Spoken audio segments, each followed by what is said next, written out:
Hey viewers, welcome back to Rich King Coaching YouTube channel here at Frans Stadium in Amsterdam in pretty freezing cold conditions, but I'm glad we're inside. So, what am I going to teach you all today? So I'm hoping that you're going to learn how to play a cross-court drop shot from the front corners of the court with much more success.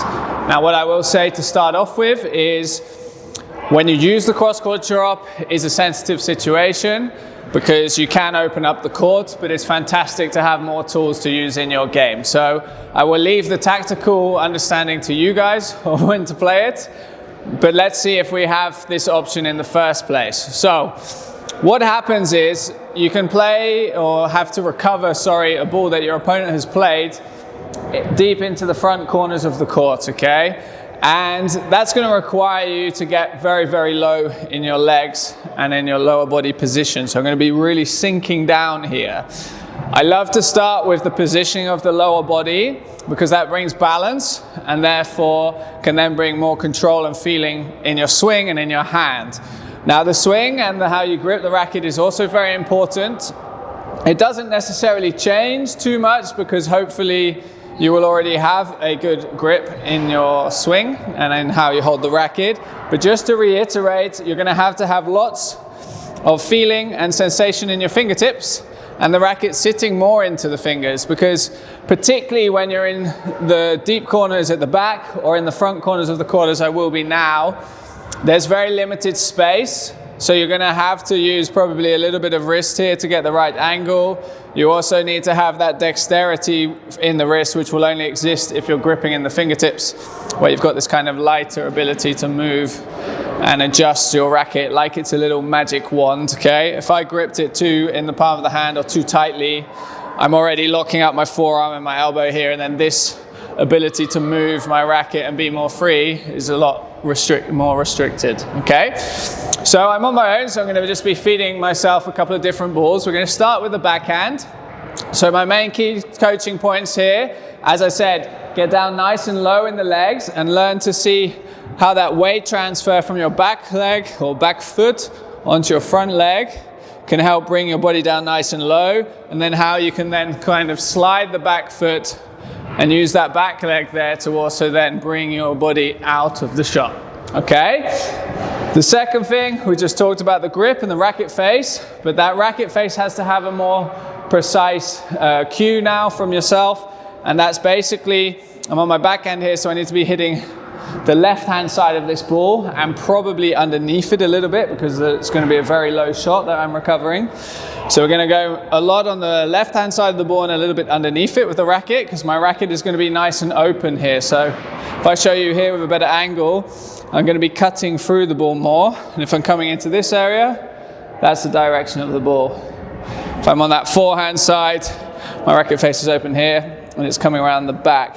So one thing you have to make sure that doesn't happen is that you're too close, because suddenly then that angle and connection with your racket face on the correct area of the ball is too difficult, okay? So keep a bit more behind the ball and a little bit more to the side of it. This is me on my forehand, a bit more to the side of the ball, and the same on the backhand here. If I'm really up in this position, you see I've already closed my body off and now I'm going to be a bit hampered with that swing, okay?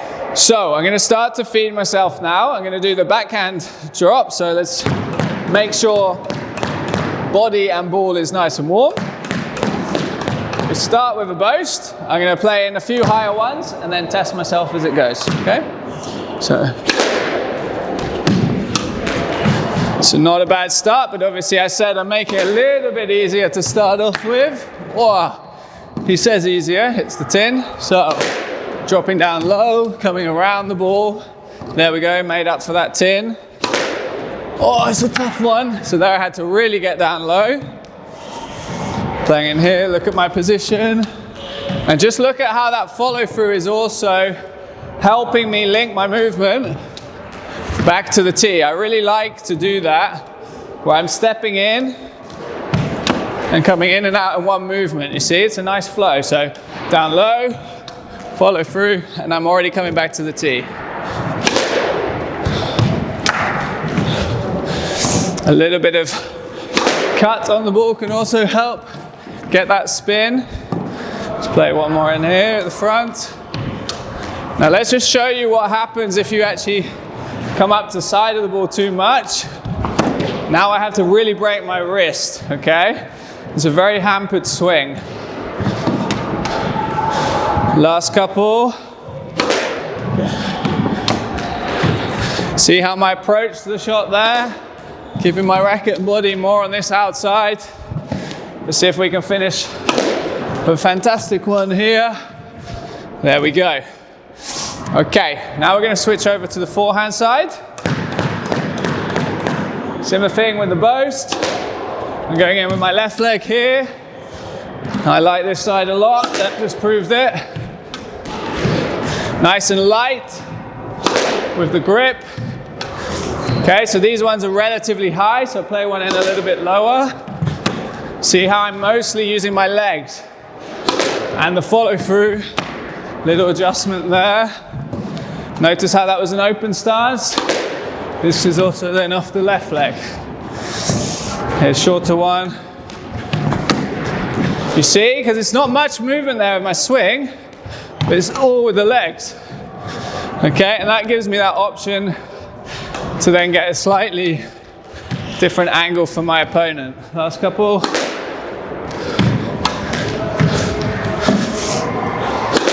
Stay down and out. In fact, I stayed even lower then and waited, and the shot outcome was better. And then that can combine with also then having a straight option. Whew! Get my breath back. So there you go. How to play a cross-court drop from the front corners. Light magic wand in your hand, low body position, good use of front and back leg to transfer your weight. And try and see if you can synchronize the drop, the follow through, and the return back to the tee, so it comes in one flowing motion. All right, good luck guys and girls, and I'll see you soon. Cheers.